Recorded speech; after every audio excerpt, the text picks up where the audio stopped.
Hirax, banda invitada a Rock Al Parque 2025, es una leyenda del thrash metal que 40 años después continúa sonando old school y con la misma rapidez de sus primeras producciones, esas con las que se movió por varias ciudades de Estados Unidos tocando al lado de Metallica, Libre, Exodus y que hoy recorre el mundo entero. Ha cambiado de alineaciones, pero su espíritu lo ha mantenido Katon W De Pena, vocalista y único miembro original con quien tuvimos la oportunidad de charlar no solo por motivo de su visita a Colombia y la participación en Rock Al Parque este sábado 21 de junio, sino también sobre su más reciente álbum titulado Faster Than Death. Esta entrevista fue gracias a Garage Store Room, tienda de música en Bogotá, conducida por Javier Valencia del sello de metal colombiano Hateworks y en alianza entre Sonido Libre Podcast y Pogo Concerts, bajo el guión y la dirección de Iván Zainea.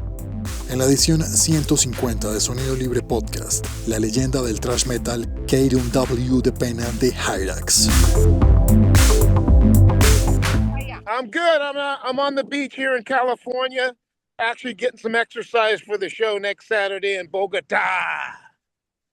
What's up? Where are you? Dude, I'm in Long Beach, California. Hirax comes from here, Snoop Dogg, Sublime, bands like that. We all come out of Long Beach. Yeah, I'm in LA too. Right on.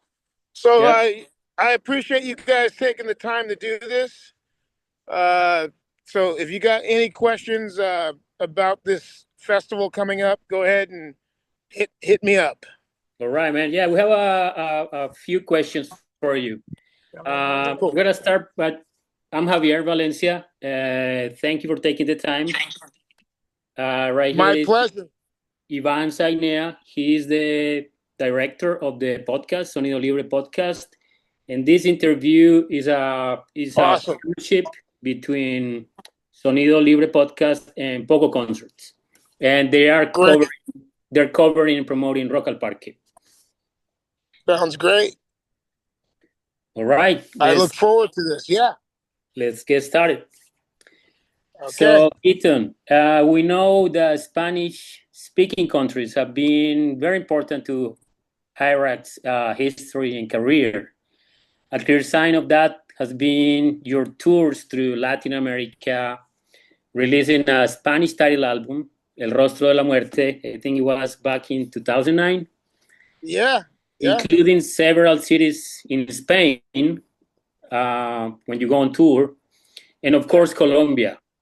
I think you have been in Colombia probably 8 times, maybe, in your career. Yeah. And you played too. Yes, and it's...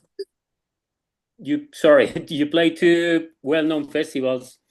One is Convivencia Rock, that was in Pereira, which is actually pretty close to my hometown, Manizales. That's awesome. And then you guys went back to Ibagué Ciudad Rock Festival. I think it was probably to 2023, if I'm not mistaken. Yeah. All those festivals were great, yeah. All right. How do you remember Colombia? And how would you describe the relationship between you and your band and the audience in our country and in general in our region in Latin America? Very special. Whenever I think of Colombia, we tour a lot around the world, so we actually talk about Colombia and other countries when we go there, just to tell people kind of what we expect, because to be honest with you, we played all over South America as well as in the United States and other countries like Mexico. And we noticed there's a big difference when we play in Colombia, especially Bogota. It's just really crazy. Bogota, Bogota. So that's right. Yeah, the fans there are just, it's like our family. And you can feel it when the concert starts. Like from the moment the first song hits, the crowd's way into it, really loud. A lot of singing in between the songs, which we love. Whenever they start singing to us, it just makes our heart, just almost explode. So it's probably the most special. Don't get me wrong, we love all of South America. I mean, we've been into Brazil, Colombia. I mean, it's still one of those countries that we always think of. But not saying anybody else isn't so cool, but there's just a very special thing between Hirax and Colombia. And the festivals that we played before were always really crazy. and the fans really respond to the music. And for me personally, it's just like I said, it feels like it's almost like our second family coming home. Like this is a homecoming and a fiesta. Like this is going to be a celebration coming back. This is our eighth time at least playing there. It was the first country that we ever played in South America before we went to Argentina, before we went to Peru, any of that. We played Colombia first. Right on, man. It's good to hear. Yes, sir. Right. So let's talk about the album, The Faster Than Death, released this year, 2025. It's a powerful album that holds on to that 80s sound, really old school like vibe and spirit. So beyond being your first release in probably around 10 years, it also marks the 40-year anniversary of Hirax. Yeah. So how do you feel about the legacy of the band, which is active as ever, and you've been touring the world and keeping the thrash metal spirit alive? How do you feel about that? I feel great. I mean, it's a really good time in the history of the band. Like you said, it's the 40th anniversary of the band's, starting. We started 40 years ago in Los Angeles. We came up in the scene with other bands that were just starting out too. So us, Metallica, there are other bands like Armored Saint, Wasp, Dark Angel. We all came out of the same area. So it's really cool to still be doing this music after all these years. And it's special. The new album definitely has that feel of the early days. We've just been really good at doing this kind of thrash metal. Like it's our religion. So for us, we're not going to compromise and do poppy commercial music. That's just not our thing. And the reception to the record's been great.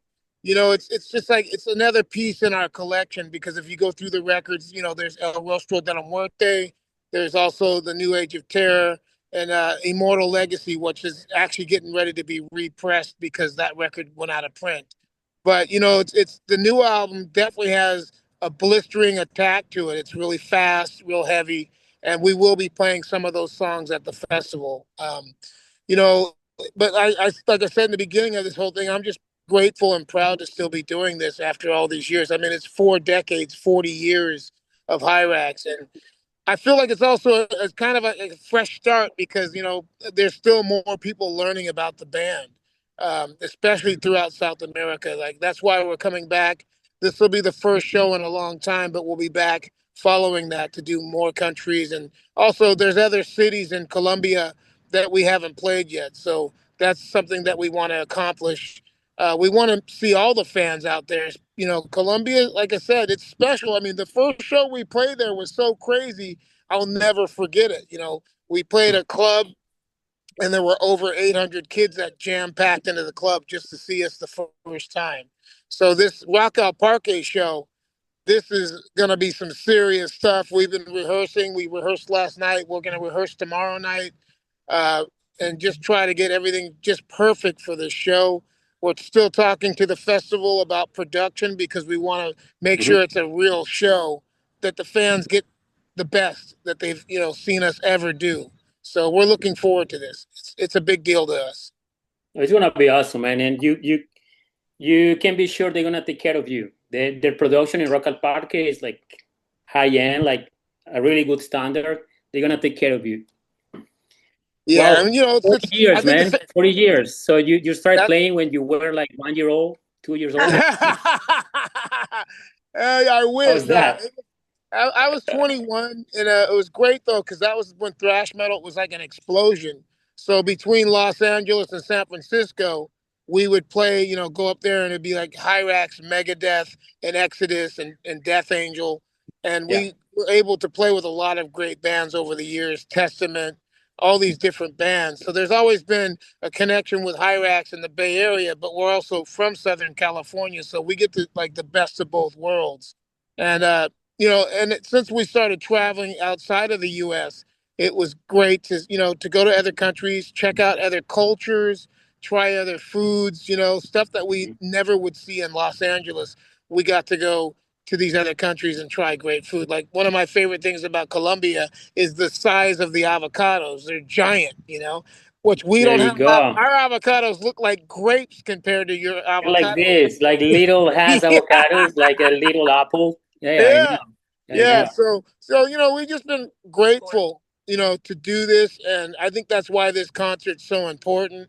Next Saturday, we go on at 4:50 in the afternoon, and it's going to be explosive. Everybody's going to know, like, just when the intro tape starts, they're going to know that Hirax is hitting the stage. They're here. Yeah. All right, man. Let's talk a little bit about the album. It was produced by the legendary Max Norman. Yeah. Also, following up this interview, he worked with Ozzy Osbourne on Blizzard of Oz, Death of a Madman. He also worked with Megadeth on Countdown of Extinction, and I think Euthanasia, right? Yeah. Just to Yeah. name a few, obviously. So Yeah. tell No, us how it was like to work with this guy. What is the amazing. biggest takeaway from you? It was amazing because, for one, he's very professional. I mean, we've worked with professional producers before, but Max Norman, he's next level. Like you said, he worked with Ozzy Osbourne on a few albums. He worked on the first two albums, Blizzard of Oz and Diary of a Madman. He also worked on the live albums, Speak of the Devil. Oh, wow. He's worked with a lot of great musicians like Loudness from Japan, YNT from San Francisco. This guy is the real deal. So another level, and he had such a great ear. So when he sent me some of the mixes, like he mixed one song which was called Revenant, and that's on the new album. And he mixed Revenant, he sent it to me, and I couldn't believe what I was hearing. So I knew he was the right producer. We had other people in mind, but the main thing that happened is we sent him the stuff, and he said he liked it, but he said, first let me mix one song. And he mixed the song and sent it back to us. And that was how it happened. But just a very professional, really knows what he's doing. He's got great ears, and he made the record really powerful. Like when people hear that record, there's a video from it called Relentless. That's one of the first videos from the record. And that video says a lot. And the powerfulness of the song is directly from his production. So, yeah, Max Norman is a great producer, and we're lucky to have him. Yeah, it's a big name. Yeah, for sure. So Keaton, it's been 40 years. Naturally, the process of making music or producing music has evolved, right? So especially when it comes to recording, a great example of that is the song Warlord's Command, which was recorded for this album, for Faster Than Death. Yeah. But it's a song that was originally on Raging Violence back in 85, right? Yeah. Yes, so today's technology leaves no space for imperfections. So everything is like supreme and very over polished, I would say. Yeah. Do you miss the recording process back in the day, or how you compare the process back in the day and the process now?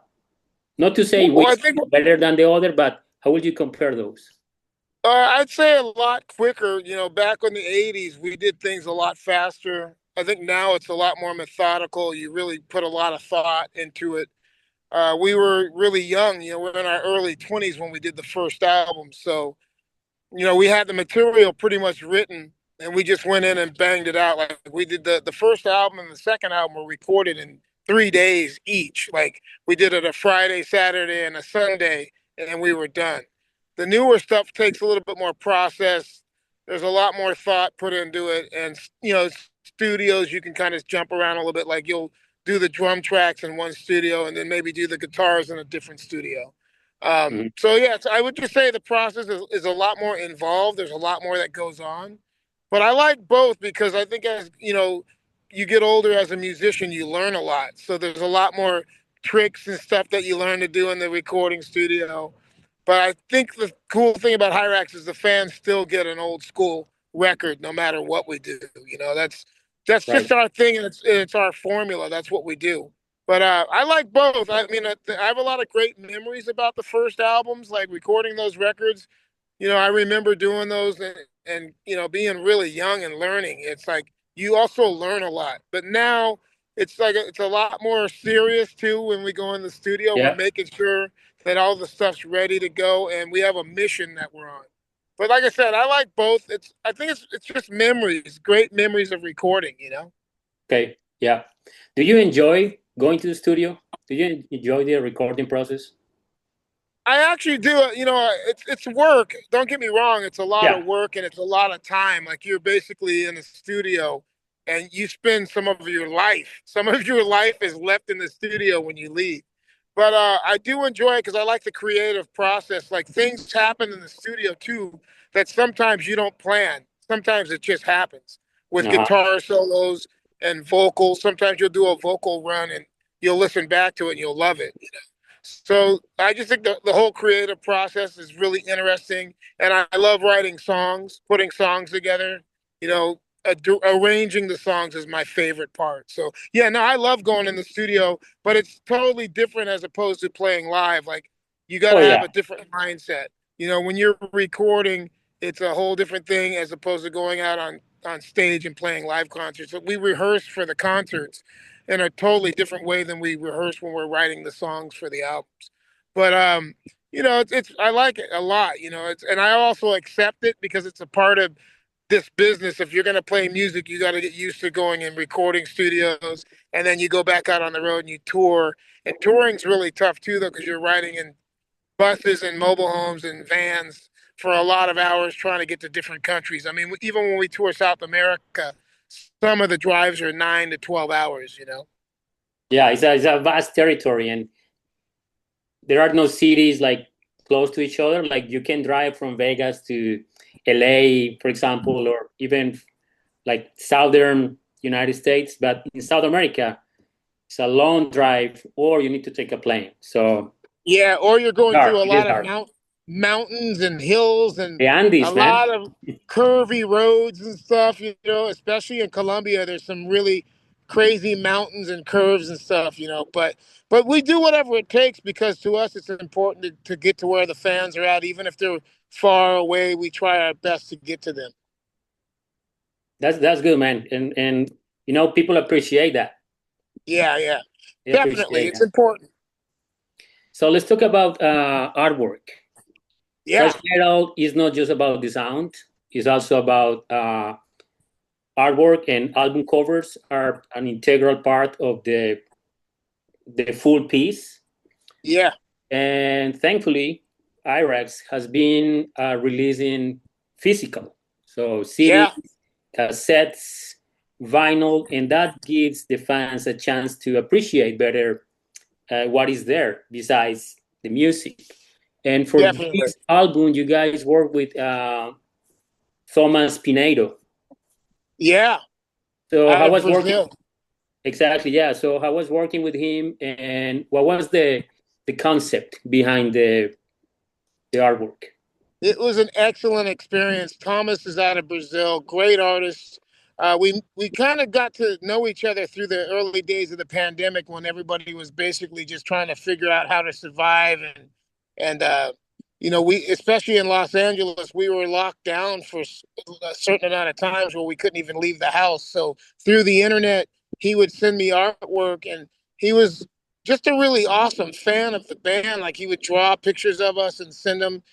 And so once we got closer to finishing the album, I was like, we got to make a decision. There were a lot of different artists that we could have gone with. But for one, I thought also it would be great to give this guy a chance because, he's from Brazil. He's not as known where we're at. So why not help this artist's artwork get out to the world? Some crazy stuff going on over here at the beach. But so what happened is we started talking about concepts. The record's called Faster Than Death, and I thought that it would be super important to have that represented in a light to where there was fastness and speed involved with the cover because I wanted it to look like something was coming at you. So if you look at the artwork for Faster Than Death, it looks like the car is moving directly at you at an Right. angle. And he had sent me some sketches. They were great. And then I also sent him ideas that I liked because I love cars, especially wicked looking cars. And I will admit that car on the cover of Faster Than Death, I'm so proud of that cover because I'd love, if I had that car, I wish that car existed. You never know. One day, one of these days, I might make Mike, one of those. But that car is amazing. So I think that the artwork is really great on the cover. The back is also a different piece of art, as well as the inside of the record, because it's also a gatefold. Like if you get the vinyl version, it opens up wide like a book, and there's different artwork inside, and then there's different artwork on the back. But the front cover is amazing. I like all the artwork involved in it. He did a hell of a job, and he's a great artist, and hopefully more people will find out about him. But yeah, I'm just proud to have him on the cover, and it's also really cool that he's from a different territory. He's from Brazil, So I kind of like to keep it culturally involved. Our music is for everyone, So I diverse, like yeah. to, yeah, uniting people is really what Hirax is about. We're about bringing people together. That's so cool, man. Especially for a band like Hirax that is well known, but you guys gave the opportunity to independent artists. Yeah, for from sure. a different territory, as you say, and that is just like opening a new window. Yeah, for any definitely. artist. Definitely, and I think that's what's great about music, that it should be that way, like where we help. To me, it's all art in general, like music, art, writing lyrics. It's everything's art. You could, like, even when you write lyrics, you're basically a poet. So Exactly, to yeah, me, you're writing a poem. yeah. So we're bringing all that together. We're bringing art, poetry, music, heavy metal, thrash metal together under one banner, and that's just what we do, and we're gonna keep doing it till the day we die. That's right. That's the only way. Yeah. All right, so let's keep talking about the album. Your voice, Keaton, in this album is killer, man. It's like it's a bomb. Thank you, man. And when we were preparing this interview, we were surprised to learn that Luciano Pavarotti is your favorite, or one of your favorite artists and singers. He's amazing, man. He's amazing. You also mentioned Sam Cooke. Yeah. So how do you take care of your voice? And maybe if you can expand a little bit about your vocal influences. Yeah. I mean, obviously, Luciano Pavarotti is just like, he's brilliant. So for me, he's an inspiration, like to listen to his voice and how he sings and the power and the range that that guy has. I think every singer should listen to him, or musician in general, because he's just a great singer and he's one of the greatest of all time. I think if you kind of like have your influences like that, you can't do too bad in your own music. And Sam Cooke also comes from another style, like soul. I listen to a lot of different music, and he's just been a very influential singer since I was a kid. And I think it's always good to remember your roots, like whatever you grew up on, because not everybody started out metal. You know what I mean? We all grew up on different styles of music, whether it's cultural music from our country that we live in, or bands that we hear from, just learning about different music. But vocally, it's a lot of stuff that also I grew up on in metal too, like bands like Saxon and the Scorpions, early Scorpion stuff, as well as obviously Iron Maiden. Who doesn't like Maiden? There's Paul Di'Anno. The first two albums is some of my all-time favorite stuff. But I listen to punk as well, like different bands like Minor Threat and Black Flag, and the Misfits and the Bad Brains. The Bad Brains are like one of my favorite bands. So I try to bring all that together as one, and obviously Rob Halford. I was actually just listening to some old school Halford last night, Unleashed in the East live album. So, you kind of just try to take all your influences and make them into a big ball of metal. But also you got to take care of yourself. Now that I'm 60, I'll be 62 in September. So I've been doing it for 40 years. The only reason I'm still able to do it is because now I'm taking better care of myself. My wife is a big influence on that. She makes me eat better. You got to get rest, especially if you're going to do this for a long time. To all the young musicians, if you're going to play and especially be a vocalist, a lot of guys don't realize you travel a lot. So you're on planes, You know, Mhm. you're a lot of hours. Like you get done with a show at 2 in the morning, and then you're on the road for another 4 to 8 hours, and then usually you're loading into the venue the next day to play the next show. So you got to take care of yourself. You got to drink a lot of water, exercise like I'm doing right now. It's kind of ironic that we're doing this interview when we're talking about this, but I'm on the beach here in California getting exercise, preparing for the show next Saturday in Colombia. So I really take what I do serious. I care about the fans. I don't want them getting a shitty show. I want to make sure every show I do is 100% and I give the best show I can do.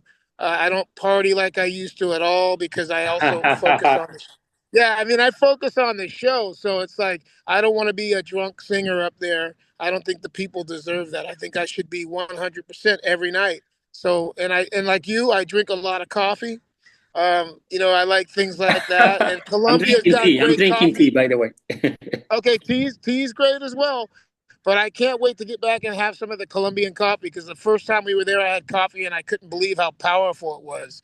It So is. It is powerful. yeah, so you know, you just got to take care of yourself if you're going to sing, especially thrash metal, because a lot of people don't realize we're still playing very fast. And you know, we do minimum 45-minute to hour sets every night that we play, so you got to be up for it. Of course. All right. You just mentioned something important. You don't party as you used to. So, but Yeah. you guys are constantly on the road. But when you're not touring, what does life look like? Do you, Wow. Well, you know, because it's hold not. on, I wouldn't. Keaton, It's you because know, I it's remember, hold on, I remember you used to be a DJ at the Rainbow. I, yeah, I've been there many times, and I was there many times while you were the DJ. So, are you yeah. still doing that gig or not anymore? No, it's been a long time. It's been probably a few years. It was great though. The experience was awesome. You know, I worked at the Rainbow, and it was great to be around that much music and that many musicians. I mean, that helped a lot actually. I worked there for 5 years. Me and my wife were pivotal in getting the Lemmy statue built. Like we had a lot to do with the Lemmy statue that's there now, which we're very proud of. And you know, I learned a lot though. That was part of the reason I don't party like I used to, because I used to see so many musicians coming in, and I really think that the music's more important than drinking or getting high. You know, don't get me wrong, I'm fine with 100%. that. You know, I'm fine with that. I know a lot of people that still rage and party and do all that. But for me, it's like I just take the music so serious. I love the music. I get high off the music, if anything. Um, That's enough. but no, but yeah, but DJing was great because I learned a lot, you know. But I now I don't DJ like I used to because I'm so busy with Hirax. Like Hirax keeps me very busy. Like right now, we're already talking about a new U.S. tour for like I think we're doing 30 dates or 30 days on the road in the US, and that's going to be in September. So I'm always working on music. Like even after this I'll be going back to the house to work on more music shit. It's a full-time job. All right, man. Good to hear. It's good to hear. Really good to hear that Hirax is your full-time job. Yeah. It's inspiring. 100%, man. It's like you got to be all in, and it isn't easy. Don't get me wrong. Like, it's not easy being Oh, a yeah. musician. You got to struggle. You got to work hard. Uh, I mean, I could write a book on it because it's just I've been doing it for so long. But I think the main thing that matters, if you're gonna be a musician, you got to be dedicated and you got to be hardcore about it. Like it's got to mean the world to you, or you shouldn't be doing it because it's not easy. Any of the musicians that are surviving from doing music, they've worked very hard to do it. That's right. So, Keaton, we have a couple of minutes. We only have like one or two questions. If Okay, the time goes off, do you mind? And we're not done. Do you mind coming back for maybe 1 or 2 minutes? no problem. Okay. So this question is important. You Okay, guys let's do it. played at Maryland Dead Fest, and you also play Northwest Terror Fest Yeah, recently. yeah. How would you describe the current state of the thrash metal scene here in the US? You know, there's a lot of young new bands, and there's a lot of the old school bands. Like, I mean, besides Hyrax, believe it or not, I mean, it's almost like the 1980s all over again. I mean, think about it. Testament's still around. here and there, Slayer come back for a couple of seconds to do some reunion shows. Yeah. Megadeth's still going. Exodus is still going, you know. So it's Evil kind of like Dead. the early, yeah, it's kind of like the early '80s. So the state's great, especially for us. Like you just mentioned, we just played Northwest Terror Fest. That was in Seattle. We played the Maryland Death Fest like just recently. Those shows were amazing. We also did a festival in Texas called Hell's Heroes. So those shows, like that's why I'm really looking forward to Columbia because we're warmed up. Like the band is basically like a car. Like we're firing on all cylinders and ready to go. We did these shows pretty much back to back to back. So like right now we're running really well, and I think that's what's going to be great about this show. That I can tell you this: the people can expect a lot of energy, a lot of heavy and thrash metal just coming at them. Like we're coming out there like this is a soccer game, like it's a football game. We're ready to go. All right, man. So to close things out, we really appreciate your time. And just give us a shout out to Sonido Libre and Pogo and tell everyone why they cannot miss Rock Al Parque. Sonido Libre broadcast and Pogo concerts. I want to thank you. Muchas gracias, amigos, from the heart. Hirax really appreciates everything you're doing for not just us, but for metal in general. It's going to be massively amazing. I promise you. Like, this is going to be a show that people are going to be talking about for years to come. Hopefully, everything will be filmed and recorded because I think it might even be a live album. You never know. But this is one of those shows that people should definitely come out. Anybody that's seen Hirax in the past in Colombia, this is the show to be at. We will be coming to Bogota next Saturday. We want to see all the thrash metal maniacs there. I'm not just saying that. A lot of bands try to hype their shows, but this is the real deal. And we're going to also make sure that I get down closer to the fans. I'm not just going to be up on the stage. I'm going to make sure I get down there in the pit. I want to see all the maniacs in the pit and bring your war faces. It's going to be thrash metal like you've never seen. See you soon, amigos. Nos vemos pronto. Right, Keaton. Thank you so much, man. I appreciate your time. And we'll see you soon. Hopefully, I'll see you in LA. Maybe one of these days. Yeah, and for enjoy sure. the beach. Thank you, guys. We'll see you. Thanks for the support. We'll be in Colombia next Saturday, man. We're looking forward to it. All right. Take care. Thanks, Cheers, Keaton. brother. Have a good one. Bye.